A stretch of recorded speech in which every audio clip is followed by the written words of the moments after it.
I think you can take it that on the last point, I haven't really discussed with my panel members, but I'll be surprised if any of us believes that the law is going to be the complete solution.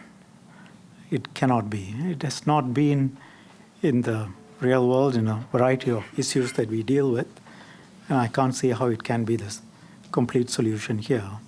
I think what's come out very clearly in the evidence is the challenges are very significant. The approaches to deal with those challenges are going to have to be very multifaceted. It has got to include a very substantial amount of media literacy, education, an approach of bringing a much better understanding to the people of the risks and an ability to understand what is true and false, but underpinned with a legal framework that gives the necessary powers to intervene, to keep the framework intact and allow all of these other initiatives to work. But that is the kind of evidence that has been put forward so far. And I would think, it's far too early for panel members to take a view, but those are the kind of views that sound sensible. I mean, if anyone were to say you're going to solve this with some legal solution, it would have been done somewhere else much earlier. Now, I wanted to explore, it's slightly conceptual, the point you made about illegality, what is illegal, updating the laws to keep up with, say, changes in technology and creating new offenses. I wonder if there is another aspect. I mean, one of the most helpful papers that have been put to this select committee was from a couple of people in Germany. And the point they made is, you have the public sphere, public space, public square, whatever you call it, where you discuss issues of public policy, you debate in parliament, you have the media, and you have the private space where people pass remarks to each other, and those are not curated, those are not thought through, those are, may often be highly inaccurate. What has happened with the internet is that you have a merging of the private and public space. What I would say to a friend without much of a thought and which could be completely inaccurate can now be shouted out to 100,000 people, 200,000 people with very different consequences. So the public and private spheres have merged.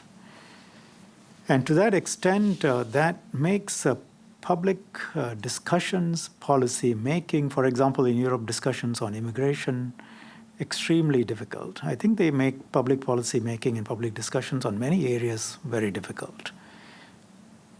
The question is, or rather the other point is, today with a comment, which I click on to a huge number of people, which is then viraled, I could destroy reputations, I could tarnish people. I mean, you must have come across in your teachings the number of people who have been affected by online mischief targeted at them. In the real world, if you go and hit someone, the law is clear. In the virtual world, you do that, it's not always clear that there is a legal remedy. I wonder what you would say about that gray area. Let's say there is a lacuna. It doesn't come within any of the existing laws. It doesn't come within, say, law of defamation. It doesn't come within, say, the harassment laws, and it doesn't come within the laws of assault. But nevertheless, it's false and it deeply damages somebody else. I mean, you can imagine circumstances. What would you say about that? Wouldn't it still fit under the first category of updating laws to address harms that have already been recognized as worthy of legal intervention? So, for example, in the same way that the new, now not so new, Anti-Harassment Act, as I understand it, it did not actually create a new kind of harm that was take it that there can be a lacuna where you in the kind of, I think the kind of area that I'm describing about would not be unfamiliar to you. Assume that there could be a lacuna in terms of our current laws for the time being. And I just wanted, if you can help us, it'll be helpful, but if you think that that's not an area of expertise, that's fine. Well, but I just wanted to understand. Acknowledge that there might be new types of harm that, or rather, harms that were previously not regarded as the proper focus of the law, that now the state does need to take an interest in. In principle, of course, yes, that would be the case.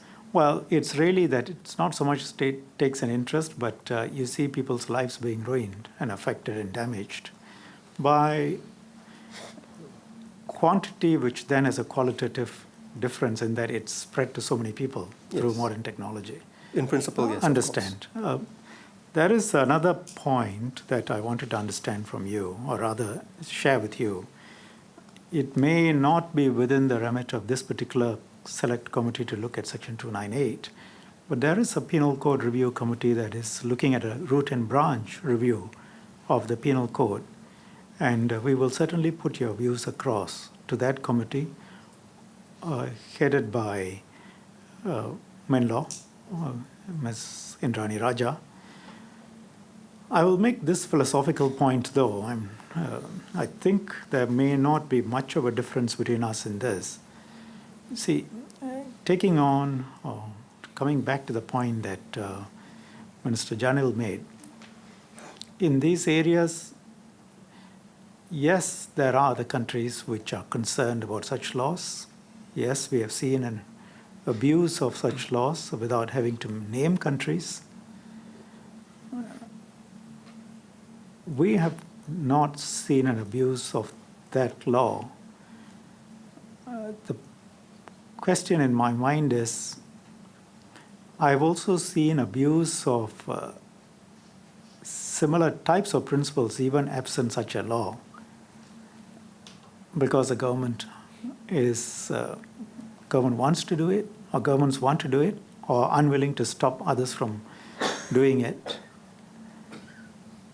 So the point is, the absence or presence of that law is not the determinative factor. It's going to be what sort of government you have. I think that's going to be the key point, because these areas, race, religion, wounded feelings, and so on, can be impacted quite badly with bad governance, absent or present Section 298. But your point will be, why have it anyway? Assuming that is a given, why have it anyway? One has got to look at Section 298 together with the other sections we have in the Maintenance of Religious Harmony Act and the other provisions. Because just as I mentioned to the religious leaders, the framework of laws that surround what can and cannot be said about another race, another religion in Singapore,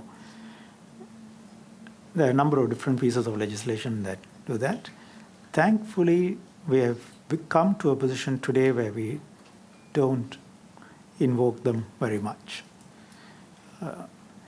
And that's good. We don't need to, we don't have to. But the very fact that we can invoke them, I think, has a salutary effect on a lot of people. And all the other interventions that Dr. Janil talked to you about, without them, we won't have this situation anyway. So we will look at your views, and I will pass them on to my colleagues at Menlaw to see if removing it in some way will weaken that legislative framework, or whether it can be removed without a serious impact on the legislative framework. And I want to put on record that the government doesn't look at the legislation in the context of religious harmony as the first port of call. The first port of call is usually discussions, grouping of the religious leadership, asking them to talk about the right approach to their flock. You will be aware of the latest sort of discussion centering on what, and Christian preacher is alleged to have said about Muslims. I don't know the facts. I don't want to comment on it. There are investigations. But it again shows you how sensitive and serious these things are. And we want to make sure we have the right legal framework. If comments had been made, and if they are hurtful, then we want to be sure that we are in a position to act.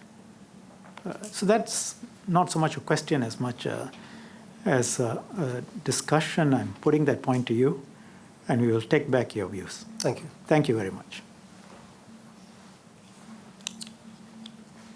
If I could just maybe, I'm glad, I appreciate the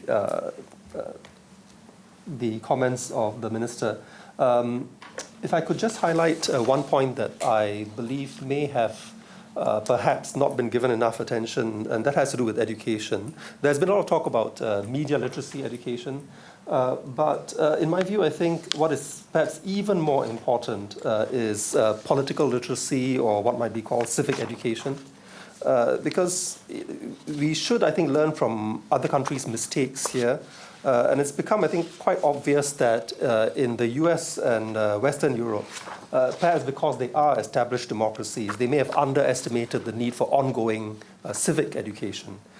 They dropped the ball, and as a result, the populations of the US, Britain, and elsewhere became more susceptible to intolerant populist disinformation. The kind of civic education that I'm talking about is really the basic principle that democracy is more than just a numbers game. That it in fact also includes equal rights for minorities. It's not that the majority must always win. And I think it's probably no accident that the Western European country that has been most resilient against populist disinformation is the one that, for obvious reasons, has had to invest the most in civic education, is Germany. So I think that we can do a lot more in educating our public about core political values that need to be entrenched.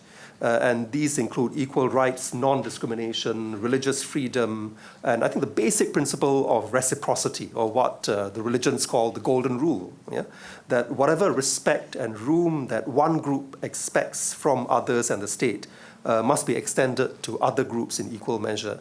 And it's striking how this basic democratic principle has been forgotten in many established democracies. I think this, if you're talking about long-term intervention, these are the principles that will make Singapore much more resilient against hate propaganda. When I suggested something like that, there was some unhappiness. But the minister, or one of the education ministers sitting here, I'm sure, has listened very carefully to you. Right. Thank you. Indeed, Professor George, just before we went for our lunch break, we had representatives from the National Library Board, and we discussed quite a bit about the importance of information literacy, and a point which many other expert witnesses before you also emphasized the importance of that. If there are no further questions, I would like to thank you, Professor Cherian George, for taking the time to participate and to contribute to the Select Committee process.